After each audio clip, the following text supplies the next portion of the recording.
ચાલો વિદ્યાર્થી મિત્રો, વિભાગ સી ચાલુ કરીશું. વિભાગ સીમાં જો નીચે આપેલા 9 પ્રશ્નોમાંથી કોઈ પણ 6 પ્રશ્નોના ગણતરી કરી જવાબ આપણે લખવાના થાય છે. જો 38મો દાખલો છે. નીચે આપેલા દ્વિચલ સુરેખી સમીકરણ યુગ્મનો આદેશની રીતે ઉકેલ મેળવો. જો રકમ આપેલી છે 2x + 3y = 11 પહેલું સમીકરણ છે, અને 2x - 4y = -24 બીજું સમીકરણ છે.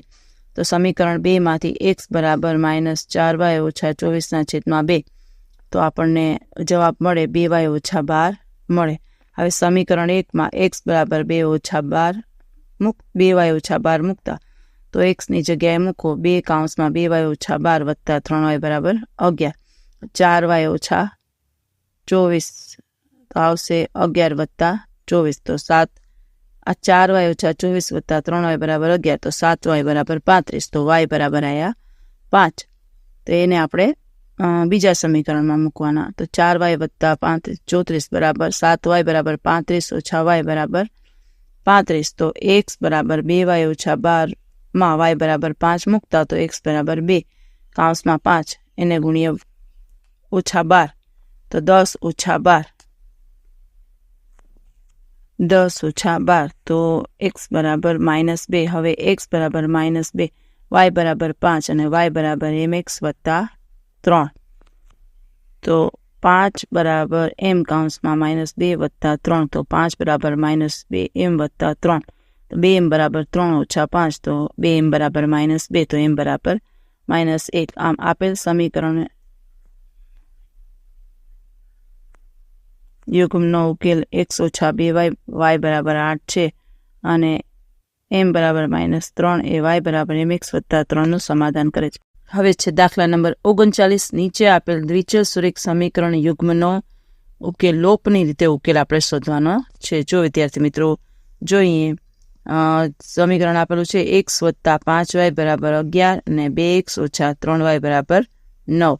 તો x + 5y = 11 પહેલું સમીકરણ ને 2x - 3y = 9 એ બીજું સમીકરણ. જો પહેલા સમીકરણને 3 વડે ગુણો અને બીજા સમીકરણને 5 વડે ગુણો તો જવાબ આવશે 3x + 15y = 33 અને 10x - 15y = 45. તો 15y અને 15y એક વત્તા છે ને એક માઇનસ છે તો ઉડી ગયા, અને 10 ને 3 13, 13x = 78 આવે જવાબ. તો 13/13 અને 78/13 એટલે x બરાબર જવાબ આવશે 6, કારણ કે 13 6 78. 13 6 78 છે એ સમીકરણ 1 માં આપણે મૂકવાનું છે. તો સમીકરણ 1 ની રકમ લખીએ તો 3 કૌંસમાં 6 + 15y = 33 તો 18 + 15y = 33, 15y = 33 - 18 તો y બરાબર આવશે 5. જવાબ તમે જોઈ શકો છો વિદ્યાર્થી મિત્રો. 40મો દાખલો. સમાંતર શ્રેણીના પ્રથમ 14 પદોનો સરવાળો 1050 હોય અને તેનું પ્રથમ પદ 10 હોય તો શ્રેણીનો 20મો પદ શોધો.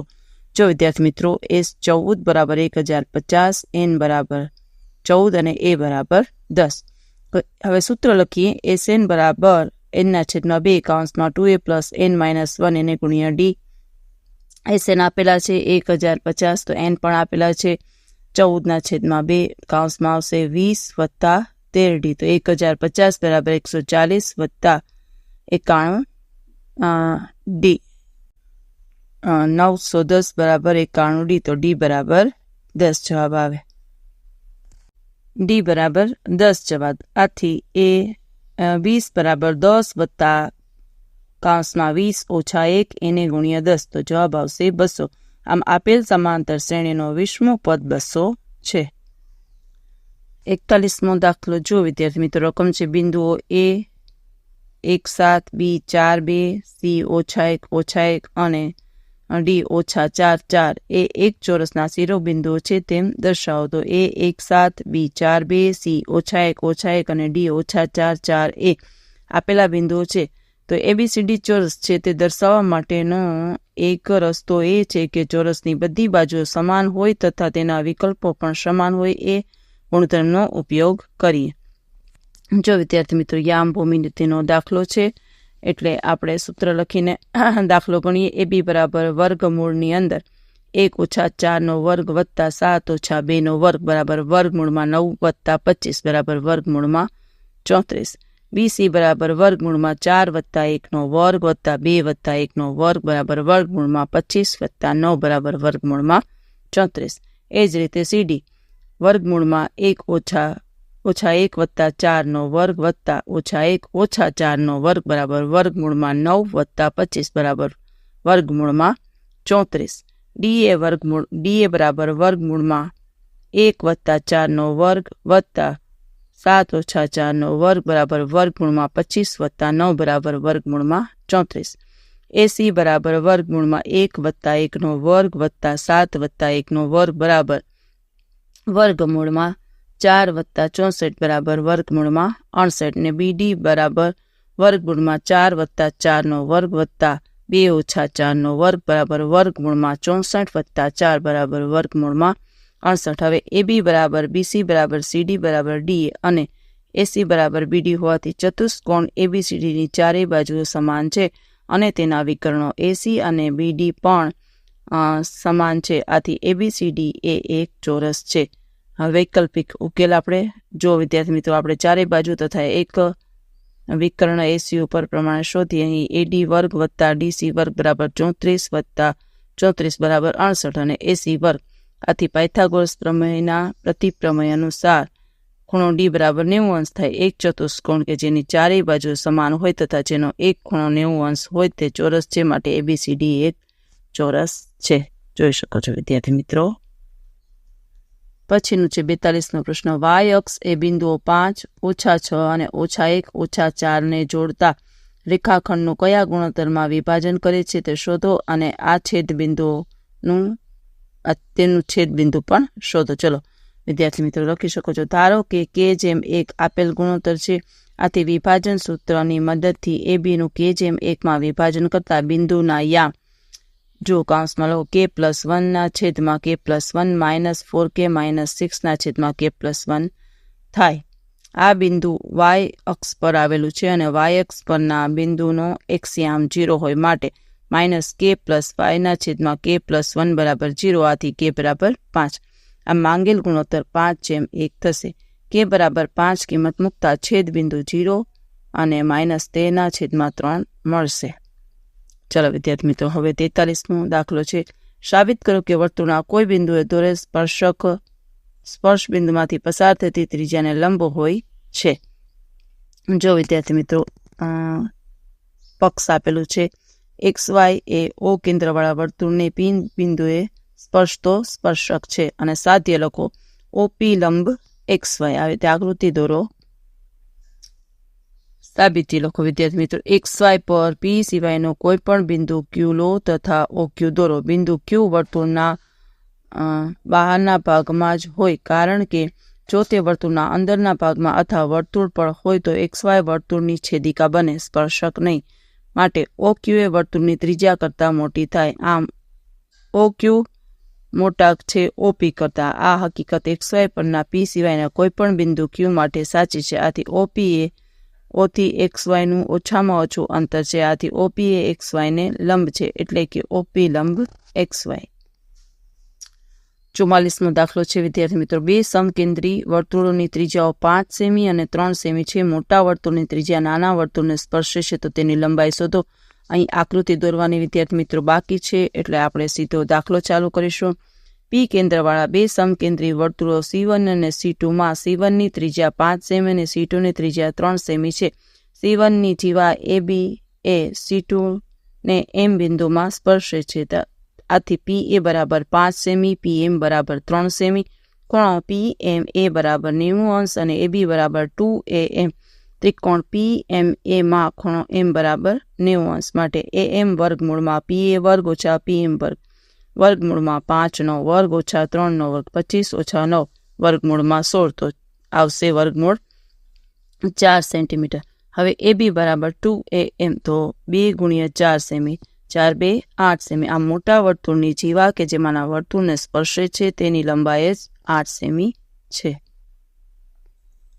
હવે છે દાખલા નંબર 45. નીચેની માહિતી એક ગામના 200 કુટુંબો માટે તેમના ઘર ચલાવવા માટે કુલ માસિક ખર્ચનું આવૃત્તિ વિતરણ દર્શાવે છે. કુટુંબોના માસિક ખર્ચનો બહુલક શોધો. જો વિદ્યાર્થી મિત્રો આ રીતે અંતરાલ આપેલું છે. માસિક ખર્ચ આપેલું છે રૂપિયામાં 1000 થી 1500 અને કુટુંબોની સંખ્યા છે 24. 1500 થી 2000 તો એમાં આવશે 40. 2000 થી 2500 તો એમાં આવશે 33. 2500 થી 3000 તો 28. 3000 થી 3500 તો 30. 3500 થી 4000 તો 27. 4000 થી 4500 તો 16 અને 4500 થી 5000 તો એમાં આવશે 7. જો હવે બહુલક શોધવાનું છે તો લખીએ. અહીં મહત્તમ આવૃત્તિ 40 એ વર્ગ 1500 થી 2000ની આવૃત્તિ હોવાથી વર્ગ 1500 થી 2000 એ બહુલક વર્ગ છે. હવે લખીશું L બરાબર બહુલક વર્ગની અધસીમા બરાબર 1500, H બરાબર વર્ગની લંબાઈ બરાબર 500, F1 બરાબર બહુલક વર્ગની આવૃત્તિ બરાબર 40, F0 બરાબર બહુલક વર્ગની આગળના વર્ગની આવૃત્તિ બરાબર 24, F2 બરાબર બહુલક વર્ગની પાછળના વર્ગની આવૃત્તિ બરાબર 33. સૂત્રમાં કિંમત મૂકીએ. બહુલક Z બરાબર L પ્લસ કાઉન્સમાં F1 ઓછા F0 કાઉન્સમાં 2F1 minus F0 minus F2 એને ગુણ્યા H.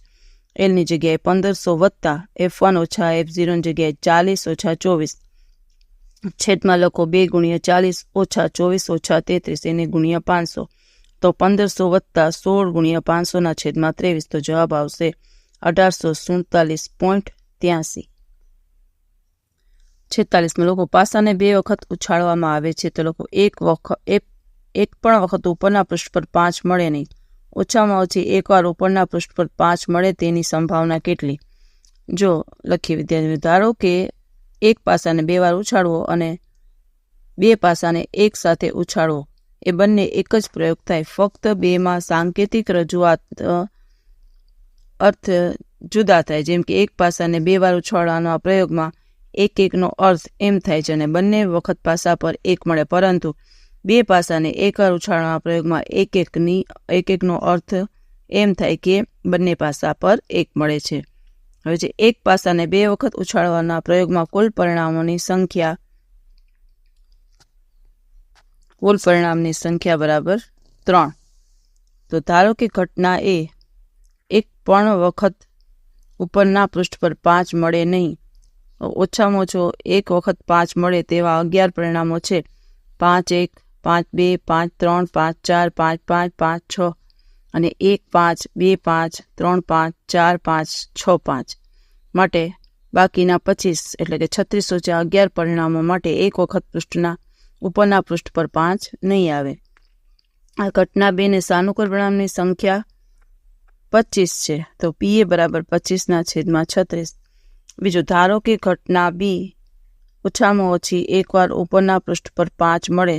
ભાગ 1માં દર્શાવ્યા મુજબ એવા 11 પરિણામો છે જેમાં ઓછામાં ઓછી એકવાર ઉપરના પૃષ્ઠ પર 5 આવે છે. માટે ઘટના B ને સાનુકૂળ પરિણામની સંખ્યા 11 છે તો PB બરાબર 11/36. બીજી રીતે અહીં ઘટના B એ ઘટના A ની પૂરક ઘટના છે એટલે કે B બરાબર A. તો PB બરાબર PA નહીં બરાબર 1 ઓછા PA બરાબર 1 ઓછા 25/36 તો બરાબર 11/36.